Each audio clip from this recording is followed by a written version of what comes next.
नमस्कार. आजच्या व्हिडिओत आपण पायाभूत स्तर म्हणजेच बालवाटिका 1, बालवाटिका 2, बालवाटिका 3 पहिली आणि दुसरीसाठी संख्याज्ञान साक्षरतेसाठी वर्गात अध्यापन करण्यासाठी किंवा सराव घेण्यासाठी तसेच मूल्यमापन करण्यासाठी म्हणजेच शिक्षक म्हणून तिन्ही हेतू साध्य करण्यासाठी हे शैक्षणिक साहित्य अतिशय उपयुक्त आहे।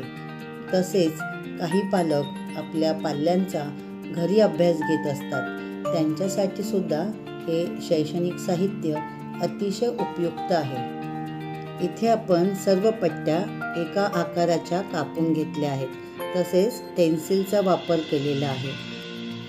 आपल्या पंचमधून किंवा पेन्सिलच्या वापरातून जी फुलं तयार होणार आहेत त्याला आपण दोन्ही बाजूनी सेलो टेप लावून घेणार आहोत, जेणेकरून ही फुलं दीर्घकाळ टिकतील। विद्यार्थी सारखं हाताळणार आहेत, त्यामुळे लवकर फाटणार नाही। दीर्घकाळ टिकण्यासाठी दोन्ही बाजूनी आपण जर अशी सेलो टेप लावून घेतली तर हे साहित्य दीर्घकाळ टिकतं। तसेच आपण इथे आता अंक कार्ड तयार करून घेणार आहोत।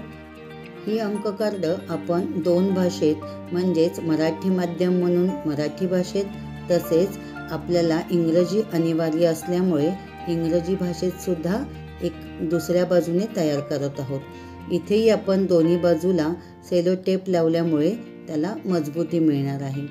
इथे आपण वेगवेगळ्या प्रकारे आपल्या कल्पनाशक्तीने आपण विद्यार्थ्यांचा सराव घेणार आहोत। इथे आपण त्यांना जोड्या लावण्यासाठी देणार आहोत किंवा त्यांना अंक बघून तेवढी फुलं ठेवण्यास सांगणार आहोत।